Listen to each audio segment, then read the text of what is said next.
Okay, this lecture is called Vicious Cycles in Cognitive Decline from Penumbra Loss. What this really means is, why do people become demented? What can you do about it? What happens with a stroke? How do you prevent it? How do you rehab it? And some of the different types of strokes. So I'm going to show you ways that people can prevent strokes and ways that they can recover, rehabilitate themselves better from a stroke. Okay, this is an advanced lecture. This is like one of the best lectures in the world that you'll ever hear on a stroke. Okay, I'm the best brain expert in the world. So if you want to learn, here's your opportunity. All right, so here would be like a typical middle cerebral artery stroke. Here's the internal carotid artery, comes up into the brain. Here, I'll shrink myself out of the way a little bit. And there's an occlusive blood clot here, a thrombus. And then this right here, called the core, that is the dead brain, the core infarction. This right here is called penumbra. Penumbra means twilight in Greek. So this is the brain that's sort of neither alive nor dead. If it gets enough blood supply, the penumbra could come back to normal. It's like Schrodinger's cat. If the penumbra does not get enough blood supply, it will too completely stroke out and become dead. All right, so you need to understand this idea of, for every stroke of where the dead brain is, there's always penumbra around it. And the idea of stroke rehab should be, how can we save the penumbra? Okay, Saving Private Ryan, save the penumbra. Everything's going to be about that. All right, now here's just another drawing of the penumbra of a stroke. So again, it tends to be that the stroke is in the center and circumferential brain in the periphery of the stroke. Like this gray brain is penumbra, the black central dot, that is the core infarct, the completely dead brain. Okay. Around the brain, you have what is called the gray matter ribbon along the gyri of the brain. That's your cerebral cortex. Cortex means like bark, like the bark of a tree. So if you chop down a tree stump, you have the bark along the periphery, and that's what the gray matter ribbon looks like around the periphery of the brain. In the center is what's called the white matter. Those are the myelinated axons. Myelination just means like, the plastic insulation on an electrical cord. You have fat around the outside surface of a neuron, and there's an electrical mechanism whereby that speeds up neuronal conduction, okay? But the most important word in this picture here is penumbra, means twilight. And that's brain that's salvageable. You could save that brain tissue. And everybody's got penumbra at risk. Okay, every single person listening to this lecture does. Now here's a paper. Talks about blood-brain barrier failure is a core mechanism in cerebral small vessel disease and dementia. So why am I showing you this? The point is, every single spot of brain damage has a penumbra around it that can either be saved or can go on to die. So you're always trying to protect your brain. It's always at risk every day of your life. Okay? And most of the time, these brain cell losses occur on such a small scale, you don't notice them from day to day. And I'm going to show you ways you can build up brain cells instead of losing them. Okay, now here I'm going to first of all show you a big classic infarct. Now I'm going to show you a big stroke. So this patient has atrial fibrillation. They get stasis of blood in the left atrial appendage. It's this little outpouching from the left atrium part of the heart. A clot can form in there, and the clot can sometimes become dislodged and travel from the heart up to the brain. So here it is to that same area we just showed in the earlier picture. Internal carotid artery goes up into the brain, and here's the middle cerebral artery. Anterior cerebral artery goes down the midline of the brain. Middle cerebral artery goes out along the side of the brain, the convexities. They're called convex because they're convex outward as their shape. And it's blocking that artery, and you got a big stroke right here. So this would be a right frontal lobe, convexity, MCA, middle cerebral artery, infarct. Okay, and the outer tissue of that is going to be the penumbra. This is your classic infarct. I actually don't see these that often. I see tons of stroke. I can see hundreds in one day. But I don't see big MCA infarcts that often. Okay. Don't get me wrong. AFib will cause strokes, but they don't usually cause that big of an infarct. Now here is an example of a moderate size MCA infarct. So this would be the same thing as we just saw in that picture. This is a DWI sequence. You don't need to know all these sequences, but just for what it's worth, this is the most rapidly positive sequence on brain MRI. As soon as the patient has a stroke, it's positive. By the time you put them on the table, it's positive. So we got DWI, high signal, ADC, low signal. That's called restricted diffusion. That means it's an acute infarct. Happened within the last 6 days. FLAIR sequence becomes positive 6 hours later. So basically, if the patient had a stroke at night and FLAIR is not positive, it happened less than 6 hours ago. If FLAIR becomes positive, then it's more than 6 hours ago. That's how you can time a wake-up stroke.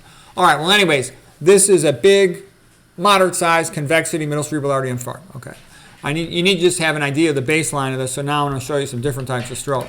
Now I'm going to show you what we can call the Goldilocks strokes.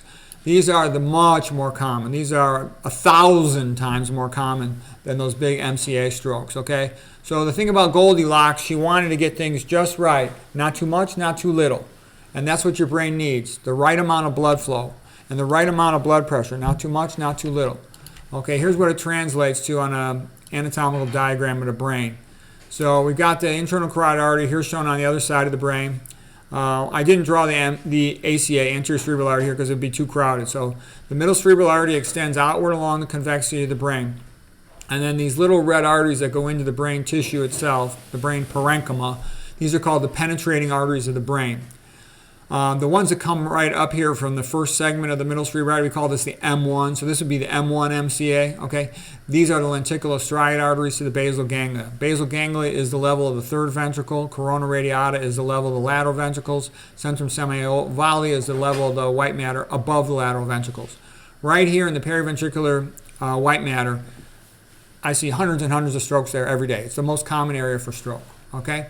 And the reason it happens is if you drop the patient's pressure too low from overtreated hypertension, and it can also happen due to progression of atherosclerosis in these small arteries of the brain, you'll stroke out this deep white matter because it doesn't have good collateral blood flow.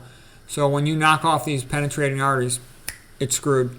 Brain strokes, okay? And quite often these are little strokes with only minimal symptoms initially, but they keep on adding up. I'll show you what they look like on a brain MRI in just a moment.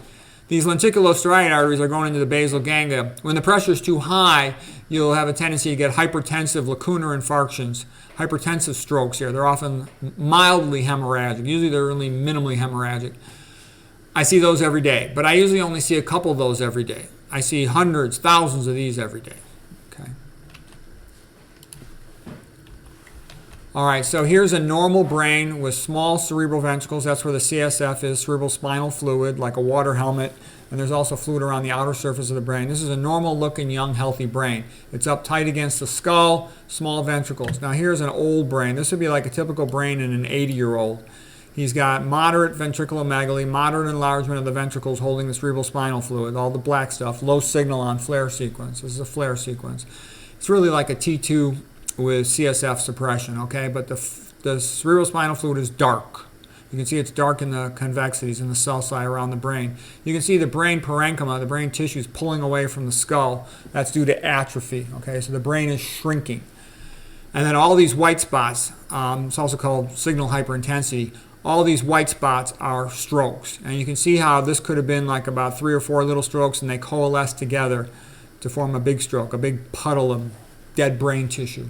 And each one of these little strokes has a penumbra around it of brain that's at risk to stroke, okay?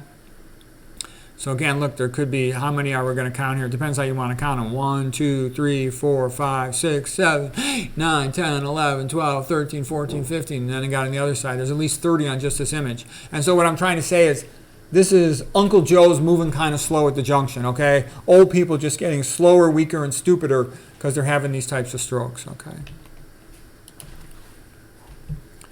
All right, now here's the hypertensive strokes in the lenticulostriate artery. So this is when the pressure's too high. Those last ones are when the pressure's too low. You drop perfusion to those penetrating arteries of the brain, like I showed, the Goldilocks effect, deep white matter, strokes, where that skull and crossbones was. These are little tiny hemorrhagic infarcts. They're little stains of hemosiderin of blood, okay? We call them multiple black dots on what is the SWI sequence, susceptibility weighted imaging. Okay, and I see a lot of these every day too, but, you know, in comparison, I'll maybe see, on an average day, I'll see anywhere from 5 to 50 of them, okay?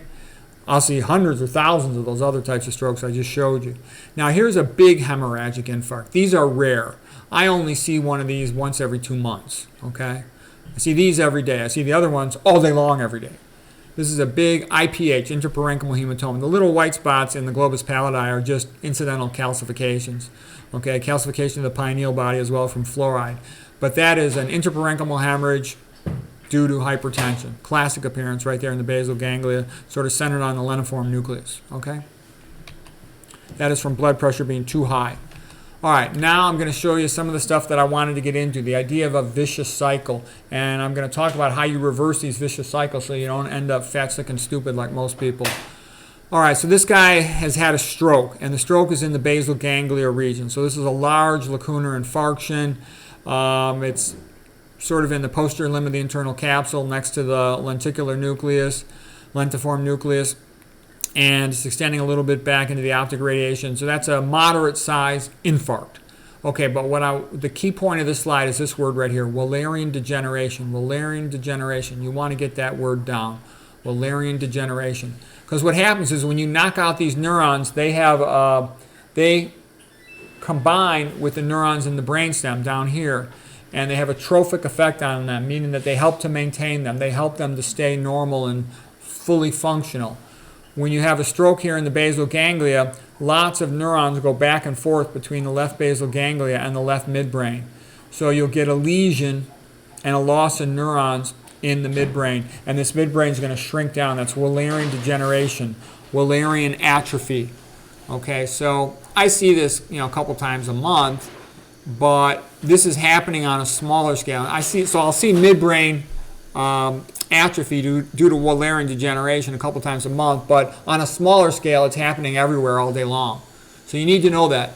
Neurons have a trophic effect on the neurons that they connect to, and they maintain each other. And if you destroy the incoming neurons, you will gradually destroy the outgoing neurons. You need to know that. That's a big deal. Wallerian degeneration, you have to understand that. Okay. All right, now here's just a couple of background points, because what I'm getting at is the average stupid person I talk to, they always think I'm exaggerating and that everything is fine, they're doing okay, and I got all these friends and family members and stupid relatives, and I try to help them, and they go, oh no, I'm going to the specialist. And I'm like, you're so fucking stupid. I'm 10 times as smart as your stupid specialist. They go to the specialist and they have crap outcomes, okay? You have to understand, the specialist doesn't give a rat's ass if you get better. It really doesn't matter. As long as they follow the standard protocol, they get paid, they can't be sued, and you can go, piss off. Okay, you don't matter. And what I'm trying to tell you is I'm trying to show you how to be intelligent, to understand what's really happening, to give you a chance. 99% of people have shitty outcomes, so I'm trying to help you to avoid that, okay? We talked about the Windkessel effect before, meaning that the ascending thoracic aorta is a second heart. It has elastic fibers. After the heart contracts during cardiac systole, systole means contraction in Greek, it's stretched outward by the pressure of the contraction. Then it has elastic fibers during diastole, cardiac relaxation, that recoil inward and they generate diastolic flow. And that maintains good blood flow during diastole. That narrows the pulse pressure, the difference between the systolic and diastolic flow. And this prevents people from developing hypertension, and it also prevents them from developing atherosclerosis. A couple decades of high blood pressure and you will trash these elastic fibers in your ascending thoracic aorta. They cannot be replaced after 20 years of age, so you don't want to trash them. And as soon as you find out you have high blood pressure, like I had mildly high blood pressure many, many years ago, and I got my act together fast. I was scared for good reason. Okay, and I got my blood pressure together, but it took me a little while to get it back down to normal, and I did. This is why you want to do it, because once you trash this elastic fibers, the Windkessel effect is not going to come back. You're going to be hypertensive, to some extent for the rest of your life. You don't want that to happen, because that's going to lead to downstream damage to all the arteries in your body, including your brain. So the point I'm making is I'm showing you the reasons why you want to get your act together today. You don't want to wait till next year or wait till, another 5 or 10 years from now. Get your act together today. Here in this lecture, I'm giving you a second chance, and take it like a smart person. Don't be a fool. All right, so I just want to show you the two main patterns of atherosclerosis. Atherosclerosis, by the way, is a blood clot. If anybody tells you otherwise, if anybody tells you that atherosclerosis is not a blood clot, that means they don't know what they're talking about, okay? I'm a world expert on atherosclerosis. I've written numerous book chapters on the subject, okay? I trained at Harvard with the emphasis in vascular disease, and I've been studying this for a long time. I'm friends with Dr. Gregory Sloop the world pioneer on atherothrombosis theory. Okay, you need to know that. Atherosclerosis, Western style, is especially in the arteries of the heart, coronary artery disease, and in the carotid, internal carotid artery. Okay, you can call that extracranial, outside the skull. Atherosclerosis in a lot of the Asian world is especially intracranial atherosclerosis, and that more comes from isolated hypertension from eating high sodium diets. The Japanese in the 1960s were eating 12 to 14 grams of sodium per day. The atherosclerosis in the coronaries and the carotids, the extracranial carotid, cervical carotid, is especially from eating a high-fat diet. Of course, a lot of people have both. Okay, they eat pizza or something like that, a lot of processed foods, full of salt, full of fat, and they get both types. Okay, I look at a lot of CTs, CTAs, CT angiograms every day. CT is a CAT scan, and I see calcified arteries all day long, all over the place. I see tons of people diffuse atherosclerotic calcifications of their aorta, of their carotid artery bifurcations, of their intracranial carotids, or intracranial vertebral arteries, etc. Tons of people are just vasculopathic disasters. Okay, we've got to briefly make a mention of Dr. Roy Swank. He did some pioneering work in the study of blood sludge, thickening of the blood, increasing blood viscosity. Here he is with Dr. McDougall. Okay. Roy Swank is an MD Phd from Harvard. He then went to Canada, and then he went to Oregon. Okay, so here is a red blood cell, has a negative charge around its outer surface. It's called a zeta potential. By the way, 99.999999999% of doctors don't know this. I never in my life spoke to a doctor who knows this, what a zeta potential is. Not one, zero, and I've talked to hundreds of them. It's a negative charge on the outer surface of a red blood cell. This is not taught in med school. It is not taught in residency. It is not taught in fellowships, including for doctors who specialize in vascular disease. I did not learn this in any of my training. I learned it later on when I wanted to understand. Okay, so the red blood cells have negative charge around themselves. Anything positively charged and of big enough size can stick the red cells together. IgM antibodies, like an acute infection, can do it. LDL cholesterol can do it. Fibrinogen can do it when it's activated. Uric acid can do it. Okay? And I'm going to show you other things that can create these problems. Here's LDL cholesterol. The higher the LDL cholesterol, the higher the blood viscosity. What blood viscosity means, it's the thickness of blood. So the higher your total cholesterol, your LDL cholesterol, the thicker your blood. You don't want that. Thick blood is bad blood. Normal blood should be like water. The reason you have blood pressure is to pump blood to your cerebral cortex on the top of your brain, to pump that blood against gravity. Normal blood is a thickness like water, so it's easy to pump up to your brain. If you are eating a lot of fat, it sticks the red blood cells together. Now you're pumping a milkshake up to your brain. Pressure has to go up. If you simultaneously eat a lot of salt, it causes vasoconstriction, narrowing of the arteries. It inhibits endothelial nitric oxide, the vasodilator. The same thing in Viagra. The same thing that Dr. Esselstyn talks about all the time. Nitric oxide is a gas that diffuses from the arterial lining cells into the artery, and it causes them to dilate. It actually goes into the smooth muscle cells on the wall of the artery and causes them to relax, so the artery opens up in diameter. That's what you want. Okay, when you eat the salt, it blocks that nitric oxide production, so they clamp down, they're constricted. Now you're pumping thick blood through constricted arteries, and so your pressure goes up. Okay, and again, the purpose of blood pressure is to pump blood to the top of your brain, cerebral cortex, against gravity. Okay. All right, here's some slides from the work of Dr. Roy Swank, that the red blood cells sticking together, instead of floating independently of each other, they stick together. That's called blood sludge or rouleau formation. Rouleau means stack of coins. There's a nice video at Dr. McDougall's YouTube channel, Dr. McDougall Health and Medical Center. It's about 50 seconds long, showing that the red cells sticking together after a high-fat meal. Okay, that film was made by Roy Swank. Okay, and you can make it in hamsters. You can show it in humans in the sublingual area. You can show it in their eye. Other doctors have gone and reproduced these results. I'm going to talk about some of that in just a moment here. Here's one of the papers by Roy Swank showing that the chylomicrons, which means the earliest absorption of the fats, cause the red cells to stick together. And also the LDL cholesterol causes them to stick together. Also, increased triglycerides in the blood will cause them to stick together. And so, normally red blood cells are floating through your capillaries, and the red cells are actually a little bigger than the capillaries. Red cells are about 7 microns in diameter, 7 microns. Capillaries are about 5 microns. And as they pass through here, they give off oxygen to the cells. That's what you want to happen. Glucose also dissolves out of the blood and goes into the tissues. In the meantime, CO2 is carried back away from the tissue and other waste products. That's normal. The red cells, as they give off their oxygen, they become a little relatively bluish. That's all normal. I was also going to show you that capillaries aren't just, single lanes. They're multi-lane highways, but most of the lanes closed under resting conditions. When a person's exercising a muscle, for example, all of the little side roads will open up so you can get more blood into that muscle quickly. They're also relevant that if a person blocks off one of these capillaries due to blood sludge or due to a clot or due to microplastics blocking up one of these capillaries, the other ones can open up and still get enough blood supply initially. But as a person gets older and they've got accumulated hypertension, diabetes, atherosclerosis, microplastics, they just plug up more and more of these until eventually they don't have enough blood flow and the tissue becomes significantly damaged. All right, here's an experiment of Ray Rosenman and Meyer Friedman that they took an 80-fold microscope, put it over the people's eyes, they're ophthalmologists, and they fed them a high-fat meal. They fed them bacon, milk, cream, a lot of saturated fat and eggs. So you can imagine with the bacon, there's probably a lot of sodium in there too. And they had PO2 to the tissues reduced by 20%. Roy Swank got 30% reduction in PO2, oxygen delivery to the brain, in one of his studies. Okay, and Peter Quo had gotten 15 to 20%.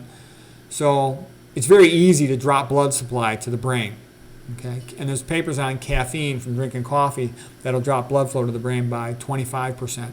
So you see this combination of high-fat meal, high-sodium meal, and caffeine, which is the same thing as being stressed out or sleep deprived. You could really drop blood flow to the brain a lot. And then you add on top of it, overtreat them with antihypertensives, you're not getting enough blood to the brain, stroke. Okay, and again, I see hundreds of those every day. Okay, I'm not saying they're all acute. I'm just saying the patients come in and the patient has hundreds and hundreds of them because they've been gradually accumulating over time. And this was just to show that PUFAs, polyunsaturated fatty acids, cause more blood sludge than did sat fat. They're both bad. You want to minimize your intake of both sat fat and PUFA. Okay, I think all this stuff about you need your omega-3s and all this nonsense about olive oil, that's all for chumps. I've made separate videos about that. So for all the people who haven't studied it yet, I got lots of videos on all different types of fat. Sat fat, PUFA, MUFA, olive oil, you name it, omega-3s. Okay, we're not going to get into that now, but you basically, if you want to keep your arteries open, you want to minimize dietary fat, including, don't worry about omega-3s. If you just eat low-fat plant food, you get all the omega-3s you need. Okay, I got entire lectures on all that stuff. All right, now I want to show you a little bit about the arterial wall. So basically, here is a brain cell, a neuron. This is the axon, the long part of the brain cell. These blue circles are oxygen. These are the red blood cells. They're traveling through a capillary. These spindle-shaped cells along the wall of the capillary are called the endothelial cells. Okay. As a red cell passes through, it delivers oxygen that travels through the capillary wall, through the brain parenchyma until it gets to the neuron, and the neuron uses that to make energy, to make ATP. ATP is cellular energy. Now, if the person has diabetes, this yellow line called the basement membrane, capillary basement membrane, becomes thicker. Okay? You're going to glycate it, and it's going to become thickened and fibrosed. You'll also get hypertrophy of the vascular smooth muscle, these yellow rectangular cells, these green rectangular cells, and this is going to increase the difficulty of the oxygen, the distance and the difficulty it has in getting from the red blood cell to the axon, the neuron. So it's going to be harder to get oxygen to that brain cell. So the longer you're hypertensive, diabetic, and hyperlipidemic, high fat in the blood, atherogenic, the more difficult it's going to progressively become to get oxygen in your brain cells, and the stupider you're going to become. So you don't want that. And this is always accumulated in the background. As long as you're hypertensive, diabetic, and eating high-fat diets and are hyperlipidemic, this is what's going on. And you're eating all these high glycation end product foods. All right, so that was part one of the lecture. Okay, now we're going into part two. And for part two, I'm going to talk briefly here about leaky gut. So what protects your gut under normal circumstances, you eat dietary fiber. There's only two types of gut bacteria that matter. There's good bacteria and bad bacteria. The good bacteria with the smiley faces, they eat the fiber, they use that to make butyrate. Short-chain fatty acid, 4-carbon, like a butanoic acid, 4-carbon carboxylic acid. Butane's the alkane. Okay, all you need to know is a 4-carbon short-chain fatty acid butyrate. It's used by the enterocytes, those are the gut lining cells, to make TJs, tight junctions. The TJs are blockers. So if my hands right here are the gut lining cells, enterocytes, the red thing right here is the TJ, the tight junction. And that prevents bad stuff from getting across your gut wall. That's what you need. That protects you from tons of things. You need that. You need fiber. Fiber is your friend. Okay, like Jeff Nelson has a slogan, fiber is life, pharma is death, okay? And I'm telling you, you need fiber, and I don't care what some high-fat, phony, paleo, keto, carnivore BS artists. All that stuff is nonsense to trick all the stupid chumps, okay? I'm just letting you know, okay? All right, now here's what happens if you don't eat your fiber. Then you don't make your tight junctions. And then the bacterial endotoxins like LPS, lipopolysaccharide from gram-negative bacteria, can get across your gut wall. All right. Also LTA, lipoteichoic acid from gram-positive bacteria. And it's not just eating your fiber. You should avoid all these bad things. You want to avoid antibiotics unless you have no choice. You want to avoid fried food. The oils damage your gut lining. So does excessive psychological stress. It causes splanchnic vasoconstriction, dropping the blood flow to your gut. So does excessive caffeine, sleep deprivation. Alcohol kills the good bacteria. Emulsifiers damage the gut wall, which means processed food. Don't eat processed food. Only eat organic food if you can, especially for things that are sprayed with a lot of these toxic herbicides or that are GMO like BT corn. You don't ever want to eat that junk, okay? Avoid non-steroidal anti-inflammatory drugs, NSAIDs, aspirin. Be careful with PPI and antacids. They can also lead to damage to the gut wall. If you're not cooking with oil, you're not frying any food, you don't need dishwasher soap. That also can get into your gut, and that's bad for your gut. BPA is toxic to your gut from the plastics, okay? Artificial sweeteners are toxic to your gut. You got to filter your water, preferably with reverse osmosis. Aluminum and the fluoride are toxic to your gut wall, okay? HG is toxic to the gut wall from the amalgam silver fillings, for example. Okay, if you've had radiation therapy, chemotherapy, it's toxic to your gut wall. If you have trauma to the brain or a stroke, anything that damages the blood-brain barrier also damages the gut wall. Anything that damages the gut wall damages the blood-brain barrier. Okay, I meant to mention that the 4-carbon butyrate, not only does it maintain the tight junctions of the gut wall, it maintains the tight junctions of your blood-brain barrier on your brain. So you have to eat your fiber or you're screwed. Okay. And if you've got leaky gut, you've got leaky blood-brain barrier. We're going to talk about that in a moment. And it also predisposes to autoimmune disease. We're not going to talk about autoimmune disease. It predisposes to allergies. It predisposes to asthma. Okay, we're not going to get into that right now, though. Our focus today is going to be on cognitive decline and brain damage. And the other thing is you want to take care of your teeth, because just like you have leaky gut, you can have leak through your mouth. So here is a cavity, a dental cavity of the enamel. It's eroded into the pulp space through the root of the tooth and down out the root into the jawbone, let's say the mandible. And you got this periapical dental abscess. So here it is on an x-ray. Here's the root of the tooth, and here is the abscess, this lucency. See how you got this circle here? You got a little tiny one right here, but you have none over here. So this is a periapical lucency, like say on a CAT scan, and then dentist needs to go in there and clean that out. He should yank out this tooth and clean that out. That's what he should do. Because this can continue to release bacterial toxins like this LPS and LTA that get into your blood, and they're going to cause all kinds of problems. I'm going to show you that. You got to take good care of your teeth. That's why I don't eat sweets. I know they taste good, but that's why I don't eat them. All right, so when you get these bacterial toxins in your blood, LPS from gram-negative bacteria, LTA, lipoteichoic acid from gram-positive bacteria, they will combine with your blood clotting protein, which is called fibrinogen. Normally it has an alpha helix sheet. It'll change the beta-pleated sheet, meaning a flattened shape. The hydrogen bonds here are holding the individual molecule together. Here the hydrogen bonds are between separate molecules of fibrinogen. Beta-pleated sheet is flat like a piece of paper. It'll stack up like a deck of cards. The larger the molecular weight of a molecule in aqueous substance, meaning the plasma of the blood, the more likely it will precipitate, form a clot. These clots, because of a secondary change, a change in secondary protein structure, are called amyloid clots. So it's called an amyloid transformation. You'll sometimes also hear them called fibrinoid clots. Douglas Kell and Etheresia Pretorius. Douglas Kell from PhD from England, Etheresia Pretorius, PhD from South Africa, are the two scientists who did the most work on this, figured this all out. They deserve a Nobel Prize, but they'll probably never get it because the big money people don't want the proles to know about this. Okay. Also, if you have elevated free iron in your blood, that will also cause an amyloid transformation of the fibrinogen blood clotting protein to shift it from alpha helix like a cylinder like a slinky into a beta pleated sheet configuration, which is then going to lead to these microclots. Amyloid microclots are typically 2 to 200 microns, okay? And they go around all over your body, plugging up capillaries in your brain and in your heart. They can cause atrial fibrillation from plugging up capillaries in your heart, because when you damage tissue, little tiny infarctions, too small to diagnose clinically though, that tissue will fibrose, disrupt the conduction pathway, eventually you end up with AFib. You can knock off little tiny capillaries in your brain and gradually just keep losing brain tissue over the course of decades. I'm showing you the mechanism, because once you understand the mechanism, then you know what to do to prevent it. So you don't want to eat foods that are high in iron. You don't want to be eating red meat too much. You want to check your serum ferritin. Ideally, you'd like it between 30 and 80 in a perfect world. Other people say 50 to 100. The normal range, can be much higher than that, up to like around 350, 400 or something. You want it a lot lower than that. Okay, because the iron, when it's free, you want iron in your house, for example. It's like fire, as Eugene Weiberg would describe it. You want fire in your stove. You want fire in your fireplace, okay, to heat your house, to cook your food. You don't want fire anywhere else.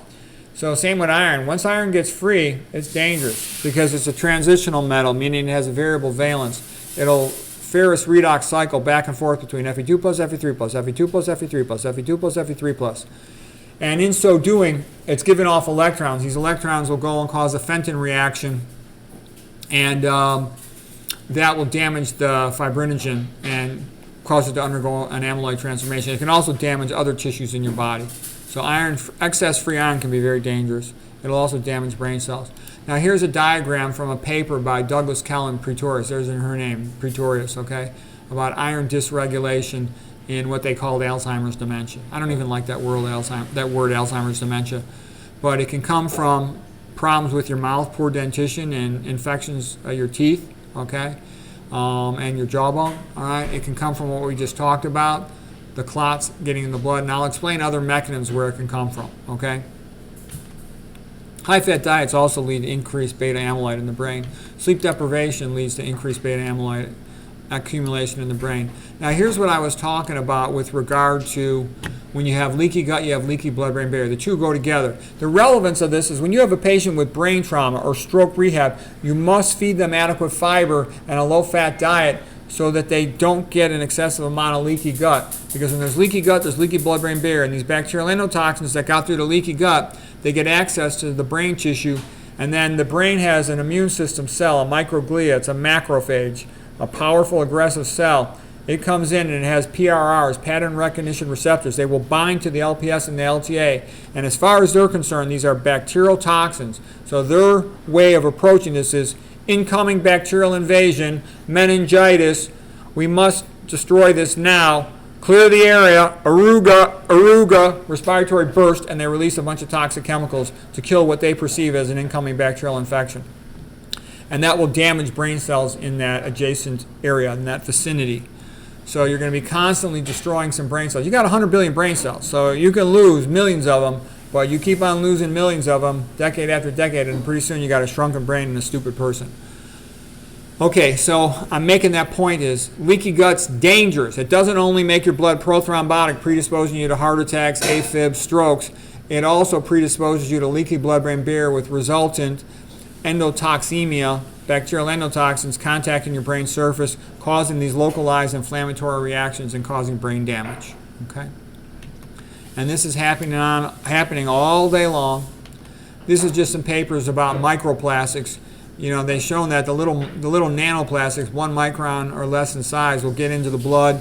The macrophages will grab onto them. These are the blood macrophages, and that'll plug up capillaries. And you plug up too many of those capillaries, it's a problem. You can label them with fluorescent material, and you can watch them travel through the capillaries like little, because here they cut through the skull, and they put the microscope and the measuring device on the brain itself, and they can detect the fluorescent labeled microparticles, okay?